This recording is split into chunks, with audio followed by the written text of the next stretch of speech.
Alhamdulillah, jalan Ramadan syahrul mubarak, farda alaina syiyam bi ajal taqwa. Asyhadu an la ilaha illallah wahdahu la syarika lahu wa asyhadu anna sayyidana Muhammadan abduhu wa rasuluh la nabiyya ba'dah.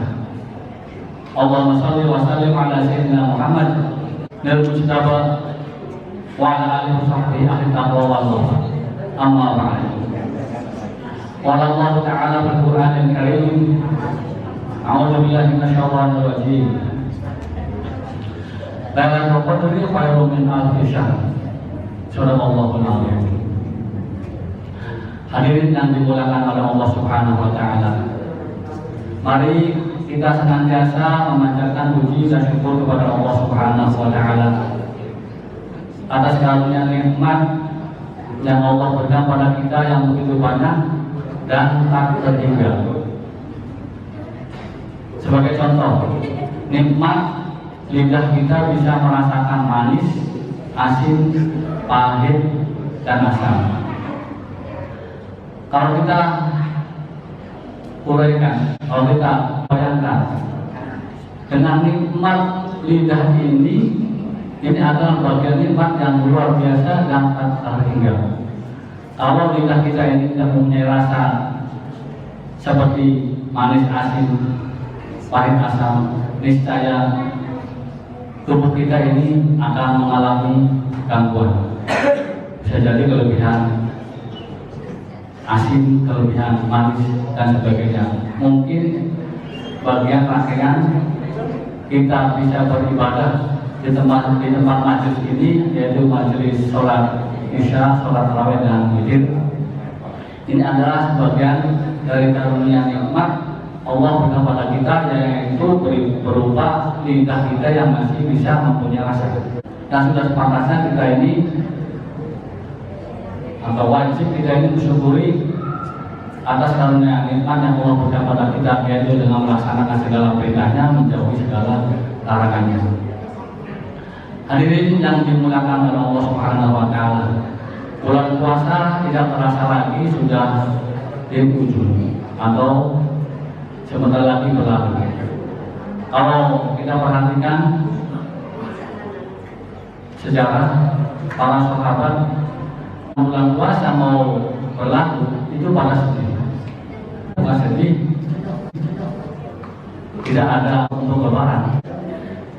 Karena para sahabat itu yang menyadari bahwa usia umat setelah Nabi kita Muhammad SAW itu pendek-pendek.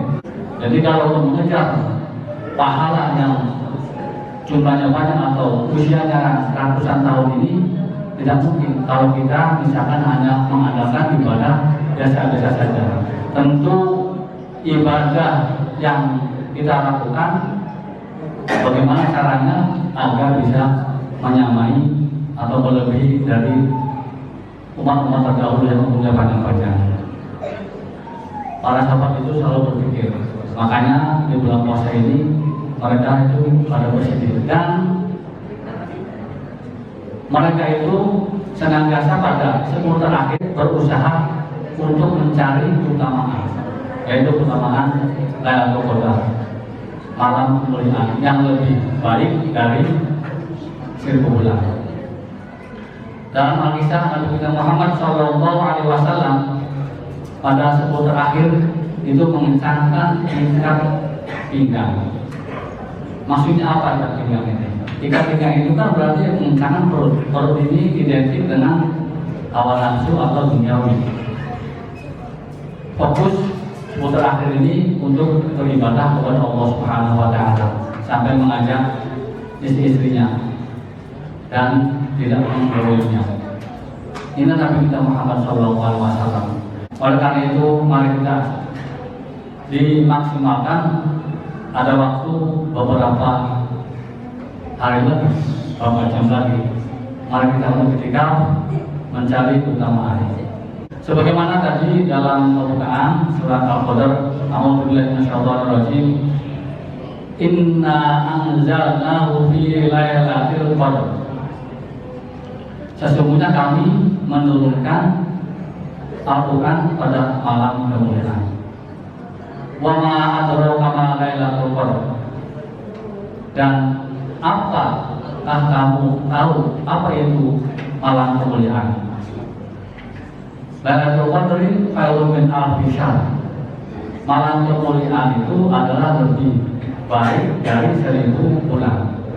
Jadi luar biasa. 1000 bulan masih lebih baik kalau kita menjumpai Lailatul Qadar. Kalau kita konversikan, yaitu adalah 83,33 tahun. Kalau kita bertemu dengan Lailatul Qadar, masih lebih baik.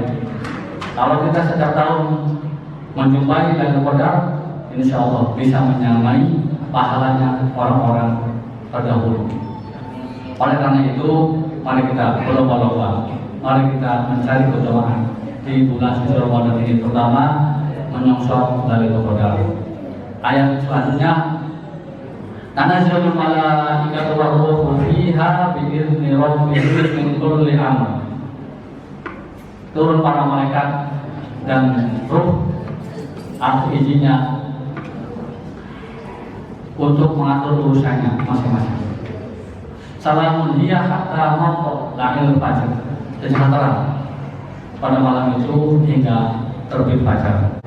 Hadirin yang dimuliakan oleh Allah Subhanahu wa taala, kita tidak terasa kalau kita perhatikan ustaz kita ini lama-lama sebenarnya bukan menambah banyak, sebenarnya menambah sedikit untuk beribadah kepada Allah Subhanahu wa taala. Kalau kita menyia-nyiakan, niscaya kita akan rugi. Dan kehidupan akhirat itu pasti kita ini menemuinya. Kehidupan kita ini sebentar, dan menanti sampai hari kiamat ini luar biasa lamanya, dan kita kapan Allah dalam. Oleh karena itu, mari kita isi dengan kegiatan yang baik, terutama amal yang berkenaan terus mengalir, yaitu amal jariah. Lalu ilmu yang bermanfaat dan anak yang soleh yang senantiasa mendoakan orang tua. Hadirin yang dimuliakan oleh Allah Subhanahu wa taala. Kalau kita perhatikan, makin tahun kegiatan kita ini sebenarnya makin meningkat. Akan tetapi nilai ibadah kita ini apakah nanti sampai kelak di yaumil akhir atau kelak sampai di akhirat? Karena setan laknatullah luar biasa menggodanya. Kita beramal banyak, tapi kita tidak memelihara amal itu sampai akhir, yaitu misalkan kita ini menghilangkan amal ibadah kita dengan riya atau takabur, ujub. Nah, inilah yang bisa menghilangkan amal kita yang telah diperbuat. Oleh karena itu, mari kita senantiasa kalau beramal itu semuanya karena Allah, niatkan ikhlas semata-mata untuk mencari Allah. Dan mudah-mudahan kita akan menemukan nasib, yaitu menjadi orang yang takwa. Demikian yang dapat kami sampaikan. Sekali lagi mohon maaf yang sebesar-besarnya, dan mudah-mudahan amal kita selama bulan Ramadan diterima oleh Allah Subhanahu wa taala. Wabillahi taufiq wal hidayah. Wassalamualaikum warahmatullahi wabarakatuh.